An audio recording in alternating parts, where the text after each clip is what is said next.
What's up, guys? Mason the Brock Henderson here, and this is the Blacklist, Season 5, Episode 9, Ruin, Episode 10, The Informant, and Episode 11, Abraham Stern. So, 3 episodes of the Blacklist to get through, and it's been a while. I wasn't even honestly aware that it had already come back. I thought it was still going to be, I thought it was going to be near the end of January, like right around now. I thought would be when it started back. But no, it started back 1st of January, and yeah, I missed 3 episodes, so let's get right into it. First of all, episode 9, Ruin. Honestly, not really what I was expecting. I knew somebody had told me that it was going to be like another one of those no blacklister involved. It's just going to be, story of somebody. And so I was expecting that going into it, but I kind of assumed maybe it was going to be, I don't know, Reddington trying to track down information, maybe him trying to deal with Liz, maybe it was going to be just everything that happened in between, the 6 months that Liz was out in a coma. But instead, they took it a very interesting route in that they made it Liz's story after she has already woken up. She's had time to recover from her injuries, and now she's gone off on her own in exile to sort of, I guess, sort of mourn. Maybe I don't really know exactly what her goal was. She said she was going to try to maybe move past it, everything that happened with Tom, and ultimately that didn't work because things happened, and it's just her luck that, of course, this crime family would lose one of their rats that they were trying to torture, and of course he would stumble at her doorstep. So it was a little bit coincidental that that's how she ends up getting involved in all of this. But I don't know, I just find her decision very strange. I'm not really sure what she was hoping to accomplish. Like, there was no sort of end goal in sight, in my opinion. It just felt like she sort of left to get away from everything. But ultimately, like I said, he was helping the police inform of this crime family. He was put into WITSEC all the way in Alaska. But of course, that didn't stop the crime family from coming to get him. And of course, in all these shows, WITSEC is just total garbage. So, of course, the crime family manages to find him. Liz decides to help him out. And then we do have this pretty cool final showdown between Liz and these crime family people, where she's been feeding the main guy glass in his ice because he's been chewing on it, and so he's been inhaling glass, and now it's in his esophagus and lungs and stuff. She poisons one of the other guys with some of the food. There's another guy looking for her, and then goes down to this cellar that he thinks she might be in. She locks him in with all this gas and then tosses a lighter in. She meets another guy that she stabs in the stomach with, it was either an axe or a shovel, I couldn't really tell. And then finally she meets up with the last guy, who she'd already caught his leg in a bear trap.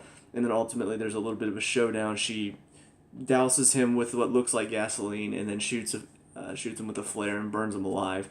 So yeah, it was pretty badass. I'm not gonna lie, it was really, really cool to see Liz do all this stuff. There was a part of me that was thinking, it's not good for her to have to do all of this. It's not good for her to go dark and start killing people and all of that stuff, and we'll get to more of that later. But at the same time, it was just so cool not to really get involved and invested and be like, oh, this is awesome. But ultimately, she tells Red, I'm sorry I couldn't keep my promise. I couldn't fight the darkness inside of me, and I killed men. They were trying to kill me, but that doesn't matter. It's the fact that I'm good at it. It's what I can do. And kind of realizing that it's who he is, and she sort of accepted that upon herself, which I feel like is starting to become the theme of the second half of this season, is the darkness inside of her and the fact that he is her father, and does that mean that she's got to be a terrible person as well? So I feel like we're going to tackle that a bit more as we get farther down the line, but ultimately for the first of these 3 episodes, it was pretty good. I just find it very bizarre that Red absolutely did nothing involving Ian Garvey during this time. I was talking about that at the end of the last episode, where I kind of figured Red would probably try to track him down after hurting Liz, killing Tom. I figured he would do something about it, but apparently he hasn't done anything. Apparently he's just been helping the task force. She asked him to help, even though she's not there, with tracking down blacklisters, which I think is very cool, because now we get to see what the team is like without Liz, but still working with Reddington. So, I don't know, I just find it very bizarre that he didn't really do much of anything, but we also see Scotty Hargrave in this episode. A little scene thrown in that's not really, it hasn't led to anything yet, but I'll be interested to see what this means. We come to find out that apparently Tom testified against his father, which if you watch the Blacklist Redemption, it ended with Tom helping his father sort of betray Scotty, his mom. And so I guess ultimately he realized that his father was a bad person and testified against him in the end. We just never got to see it. Kind of like a thrown in resolution there, but when your show gets canceled, you kind of have to find a way to work around it. But ultimately, Liz leaves her with Agnes for the time being, and I don't think she's gone to get her just yet. I think she's probably going to track down Tom's killers before we get to that, before she can have her daughter back. But then we get to episode 10, The Informant. And honestly, The Informant in this one, not really that important. Honestly, I'm still not entirely sure what happened at the beginning of this episode. We're in a club. This girl sees this guy who's giving her the eyes, then all of a sudden she gets a call from her boss. And so she leaves the room, talks to her, and she's like, look, you got to get this stuff in. You got to transfer my flights, da-da-da-da-da. And then all of a sudden the guy that was giving her the eyes comes out. She's like, oh, I'm sorry, I wasn't ignoring you. Then he turns around and is like, I don't even know what it's called, foaming at the mouth, and then just passes out. She goes into the club, and everybody's passed out. And of course, like an idiot, she just sort of stands there like, oh, everybody in here's died. Maybe I should, no, I'm just going to stand here and look in shock and awe. And then she dies as well. And so they're talking about this attack, and then I don't know how this connects at all, to be honest. They mentioned it, but I already forgot. It was such a quick thing, like how they managed to start talking about this guy who's apparently been informing on something.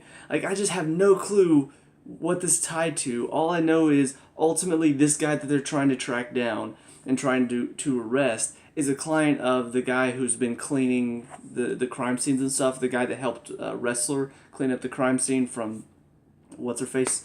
I'll never remember her name. I'll just remember as the bitch that was working for the government that had Liz framed.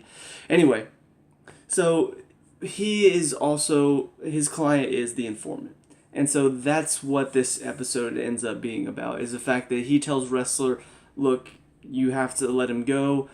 He's my client too. If you don't, I'm going to expose you. Wrestler is about to do it, but then his good side gets the better of him and he arrests him. And so the guy's like, all right, I've had people grow a conscience before, but here's all the information on you. If you kill me, if you arrest me, here's the information. And I'm going to make sure you go down with me. And so ultimately, that's what this episode becomes. They start looking into the client. The guy actually has somebody else killed, this IA Internal Affairs officer, who has information on Wrestler, and on top of that, he records something Wrestler said to him about killing him and puts it on this detective's tablet. And so now it looks like Wrestler is threatening her, and so that's kind of where this starts to go. You start to see that Wrestler's getting pinned further into a corner, and Reddington ultimately steps in and helps him out. And helps him get to the... I forget what he's called. I swear names are not my strong suit. But yeah, so Reddington apparently wants to track this guy down, which is why he put the task force onto the informant in the first place, knowing it would cause this guy to sort of play his hand and try to force Wrestler to not do his detective work. And ultimately, it comes down to a moment where Reddington does help Wrestler out by killing the guy and also taking Wrestler's files out of the box. And Harold ultimately knows something's been going on with Wrestler. Wrestler tries to confess, gives him a signed confession, and he's just like, nope, I'm not giving this to anybody. And sort of gives him a nice little speech about how until this task force is done, we need you on it. And even hands him his own signed confession and says, I hope you'll do the same for me whenever we're done with our work here. So kind of showing that they've all changed. They're not the same people they were at the beginning of the formation of the task force. And sometimes you have to break some laws sometimes to get the job done in their line of work. I mean, that's just how it works for them. When they're dealing with the most dangerous people in the world, sometimes things do go wrong, and sometimes they have to bend some lines, but they're not doing anything really, really bad. Wrestler, obviously, cleaning up a crime scene isn't, for him, it's not something that you'd expect him to do. But at the same time, it's kind of one of those things where if he got tied up in this whole thing where he was in her house, this accident happened, and now they got to question him, and there's already been a little bit of history, chances are, even though it was just an accident, things would have probably escalated further beyond that. And so, yeah, to keep him on the task force, to keep him doing what he does well, he did have to break the law in that case. And so, I'm not saying, breaking the law is just fine, but I think when it comes to their kind of work, what they're trying to do, the people they're taking on, sometimes it is necessity to bend the lines a little bit, to go beyond where most cops would have to stop. And so I think that's kind of what the show is doing a very good job here of saying. And but they're still showing ultimately with Harold giving him the letter and even him keeping Wrestler's letter. It's kind of showing that we still have that sense of duty where once this is all said and done, here's our confession. This is what we had to do to make sure the job got done. So I don't know. I thought it was a very good scene. I thought they handled it well. For Liz in this episode, ultimately she is trying to track down Navarro is his name. He's one of the ones that was working for Ian Garvey whenever he killed Tom. And so she's trying to track him down, goes to all these different guys. One guy she handcuffs to her van and starts driving with him still in tow, which takes her to another guy that she threatens to strangle. He takes her to another guy who she threatens to burn all the money that he's been laundering for Navarro, which ultimately leads her to Navarro. She starts to question him, trying to get information about what was going on, and then he fights back, and so they have a little bit of a scuffle. She manages to knock him down onto a table. It's a glass table, and so one of the shards sticks in his neck, and now he's died. So that's pretty much where the next episode picks up. Episode 11, which was Abraham Stern. And her story, honestly, has been the most interesting out of these two. So with that being said, after she kills him, she then tries to hide the body and clean up everything because she knows people are going to be on their way to check on him.